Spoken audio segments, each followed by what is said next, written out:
Hello everyone, welcome back to my channel. कैसे हैं आप सभी? आई एम श्योर कि आप सभी लोग ठीक होंगे। तो चलिए हम लोग आज का वीडियो स्टार्ट करते हैं। आज की वीडियो में हम लोग डील करने वाले हैं बहुत इंपॉर्टेंट क्वेश्चन, जो है इम्पोर्टेंस ऑफ क्लिनिकल पैथोलॉजी, यानी कि जो क्लिनिकल पैथोलॉजी है उसकी क्या क्या इंपॉर्टेंस है उसे हम डील करेंगे। ये 5 नंबर का क्वेश्चन है जो प्रीवियस ईयर क्वेश्चन पेपर में पूछा गया था। ठीक है, तो जो लोग भी चैनल पर नए हैं वो लोग चैनल को सब्सक्राइब कर ले, वीडियो को लाइक करें और अपने दोस्तों के साथ शेयर ज़रूर करें। और हाँ, अगर पीडीएफ नोट्स चाहिए हो तो आप लोग मेरे डिस्क्रिप्शन में दिए गए मेल पे कांटेक्ट करके पीडीएफ नोट्स ले सकते हो। तो चलिए हम लोग स्टार्ट करते हैं। Clinical pathology. क्लिनिकल पैथोलॉजी है क्या? क्लिनिकल पैथोलॉजी जो है एक मेडिकल साइंस की एक ब्रांच है जो किससे डील करती है? Diagnosis of disease by examining body fluid like blood, urine and CSF tissue and cells in the laboratory. यानी कि क्लिनिकल पैथोलॉजी एक मेडिकल साइंस की ऐसी ब्रांच है जो किसी भी डिसीज़ की डायग्नोसिस के बारे में पता लगाती है। कैसे पता लगाती है?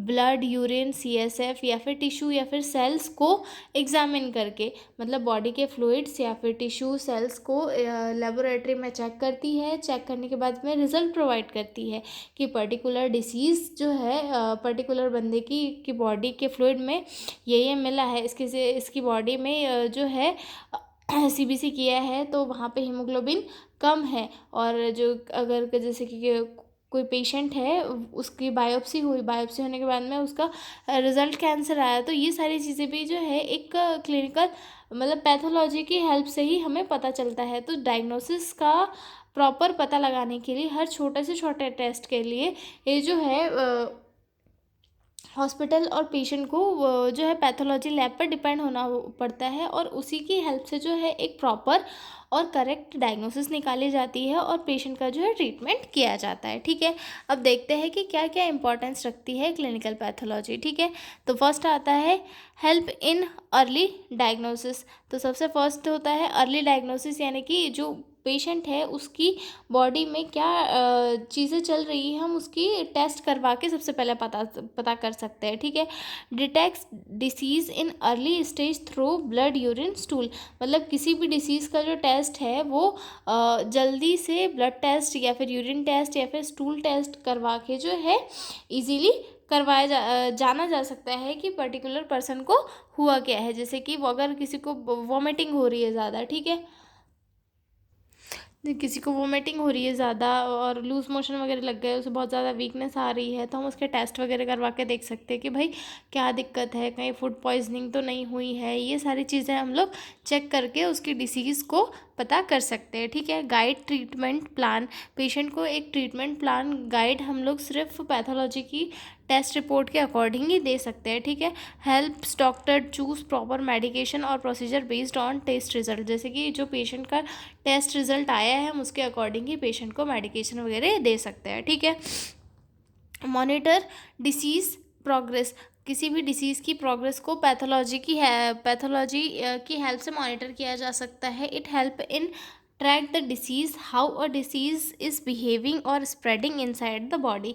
यानी कि जो डिसीज़ है वो कैसे कैसे बॉडी के अंदर स्प्रेड हो रही है, ये सारी चीज़ें हम लोग जो है टेस्ट रिजल्ट के इससे हम लोग चेक कर सकते हैं। जैसे कि जब कोई पेशेंट होता है उसे मलेरिया हो जाता है तो उसका मलेरिया टेस्ट वगैरह करते हैं और फिर उसका टेस्ट पॉजिटिव आता है, फिर उसके बाद में उसे ट्रीटमेंट वगैरह देते हैं, फिर वापस से टेस्ट करते हैं।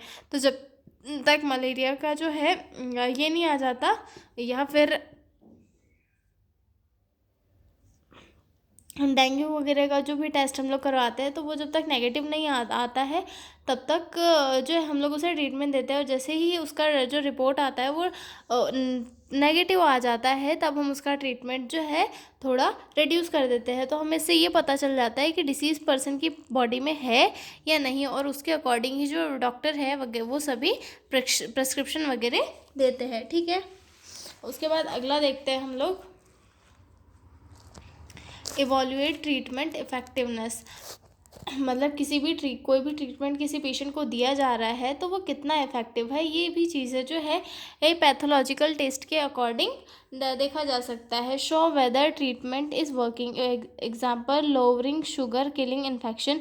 यानी कि किसी भी पेशेंट को जो है इन्फेक्शन हुआ है या फिर डायबिटीज़ वाला पेशेंट है, उसकी हाई शुगर चल रही है तो उसे इंसुलिन दिया, उसके बाद में जो है उसका जो RBS है वो ले लिया, तो हमें ये पता चल जाएगा कि जो पेशेंट है उसका शुगर लेवल कम हो गया है। तो ये सब सारी चीज़ें किसके थ्रू पता चलती है?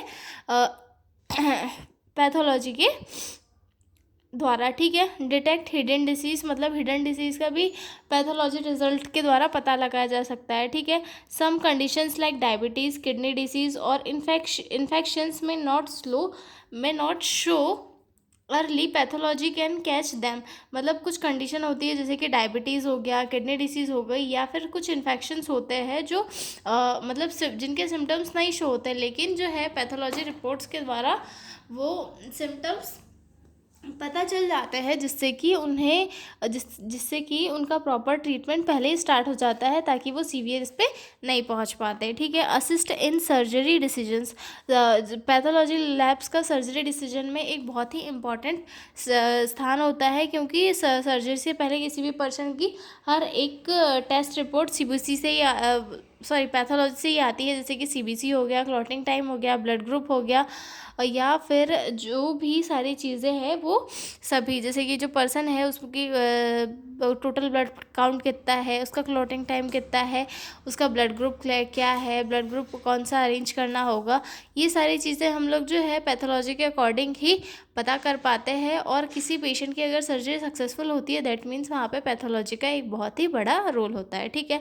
उसके बाद देखते हैं इम्पॉर्टेंट इन एमरजेंसीज़ के केसेस में जो है पैथोलॉजी काफ़ी हेल्पफुल होती है। Rapid test help in emergency diagnosis for dengue, malaria, heart attack markers, ठीक है। यानी कि इमरजेंसी वाली जहाँ कंडीशन होती है, जैसे कि डेंगू हो गया, मलेरिया हो गया, हार्ट अटैक हो गया, इन सारे कंडीशंस में जो है पैथोलॉजी के रिपोर्ट्स के इससे हम लोग जल्दी डायग्नोसिस निकाल सकते हैं और टेस्ट करके पेशेंट को मेडिकेशन या फिर उनका जो ट्रीटमेंट है वो स्टार्ट कर सकते हैं, ठीक है। उसके बाद आता है अगला important supports preventive health checkups, regular blood and urine test help to catch issues before symptoms appear.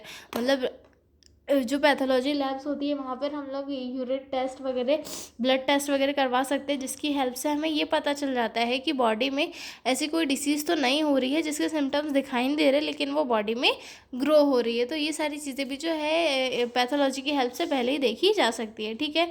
उसके बाद आते हैं identify nutritional deficiencies. Pathology test की हेल्प से हम लोग जो है न्यूट्रिशनल डेफिशिएंसीज को भी पता लगा सकते हैं कि कौन कौन सी न्यूट्रिशनल डेफिशिएंसी पर्सन को कॉज हुई है, जैसे कि डिटेक्ट एनीमिया, विटामिन और मिनरल डेफिशिएंसीज, जैसे कि मतलब किसी को कोई एनीमिया या फिर विटामिन मिनरल डेफिशिएंसीज वगैरह तो नहीं है, ये सारी चीज़ें भी जो है पता लगाई जा सकती है, ठीक है। उसके बाद आता है अगले पॉइंट पे,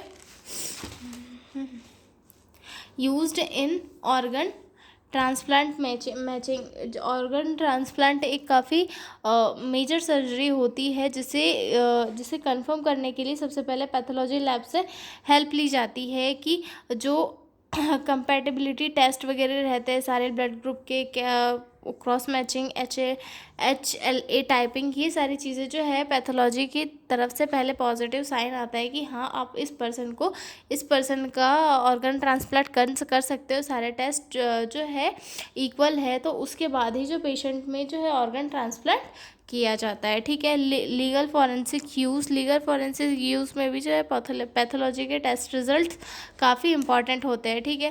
test are used in forensic investigation, for example poisoning cause of death, यानी कि अगर किसी की डेथ होती है, सस्पिशियस डेथ, या फिर किसी ने पॉइजन खाया है, तो वो जो है ये सारी चीज़ें पता करने के लिए भी पैथोलॉजी टेस्ट लेबोरेटरीज़ का यूज़ किया जाता है, ठीक है। उसके बाद quality control in labs, clinical pathology maintain standard of accurate testing and safety. जो पैथोलॉजी लैब्स होती है वो